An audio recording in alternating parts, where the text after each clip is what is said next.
Good afternoon. Thought we had a lot of good situational work. I think some of the emphasis we put on third down and 2-minute the last week, we started to see that pay off a little bit today, late in practice. I'm pleased with some of the progress we're making, and we've got one more practice tomorrow to clean some stuff up before the spring game. Questions?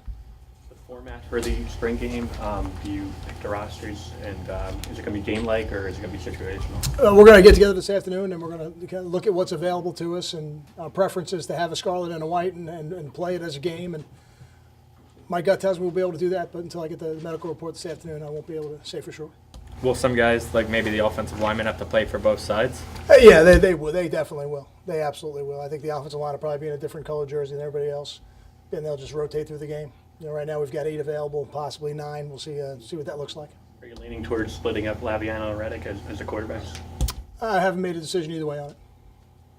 What's the atmosphere going to be like just under the lights on Friday? I mean, it's obviously something different than you guys have ever done before. Sure, I think it's going to be a tremendous atmosphere under the lights. I think we'll have the best crowd we've ever had for a spring game, which is exciting to me.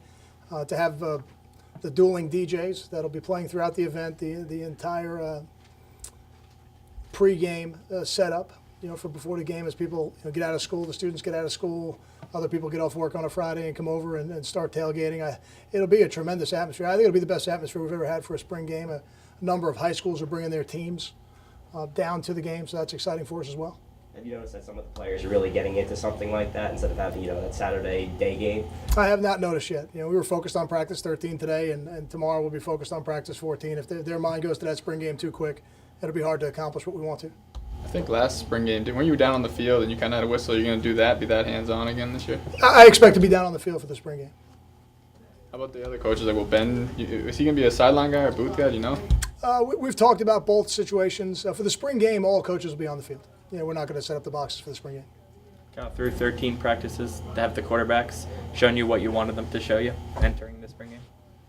Those are always tough questions because as coaches, we always want more. We try to keep the expectations high. What I'm pleased with is how hard they're working at it. I see them making progress. We're certainly operating on a different level now than we were at the beginning of spring, and I would say that about Hayden and Chris. They've gotten them. I think Gio's a little tougher to gauge because he hasn't gotten quite the reps. Although he had a rep today in practice, I thought that was very telling that he's really starting to get it, getting us out of a bad play and into a good play. So that was exciting too to see him do that. I'm pleased with how hard they're working. And ultimately, when spring practice is over, that time between the end of spring and the beginning of training camp is going to be critical as well. Coach, can you talk about the maturation of Isaiah Johnson at linebacker? I don't know if I'd use the word maturation. He's only been with us for about 2 months now, but I'm excited again about how he has fit into our program. That to me is the most telling part. He's out there and he's functioning within the defense. He's making plays within the defense. He's a physical football player. He's an excellent tackler. So those things are exciting to see that. For any of the players that are either in their first semester or getting a chance to do this for the first time, ultimately I'm expecting a spike in their performance the first day we come back in the fall. You hope that you can be, if you're better that first day of training camp in the fall than you were practices 13, 14, 15, that means not only did you have a good spring, you had a great summer session, and you've really been productive with your time, and I think we'll do that. He looks good. Yeah, he looks good back there. Anthony's a good athlete, and one of the exciting things about having him back there is he's got tremendous ball skills. He was a really fine offensive player in high school, and we've seen him block kicks here. We've seen him with interceptions. So he's a guy that when the ball is in his area, he generally comes down with it. So to have him back there and with his range coming off the hash, I think he's going to have an opportunity to make some plays.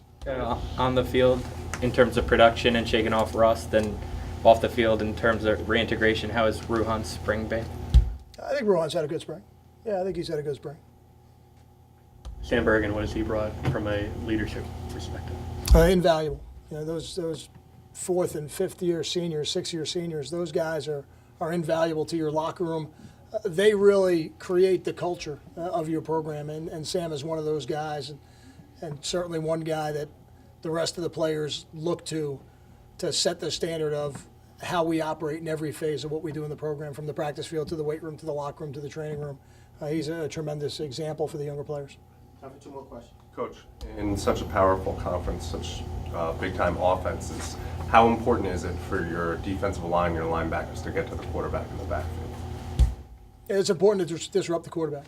Yeah, there's no doubt. And sometimes that means you sack him, and sometimes that means you force the ball out of his hand or you force him off the spot he wants to launch the ball from. You know, disrupting the quarterback when you're playing against a high-level passer is important to every defensive game plan. There's no doubt. And we've got a couple dual-threat quarterbacks in this league as well, so you better make sure you account for them in the run game. The job that Dorian Miller has done this spring as he moved forward at left guard? I'm pleased with how he's playing guard. I think we've got some work to do at center. Yeah, I think he would be the first to tell you that, and he's going to need to have some position flexibility for us. So he's certainly a guy we're counting on as we go towards next season. Thank you. Thank you.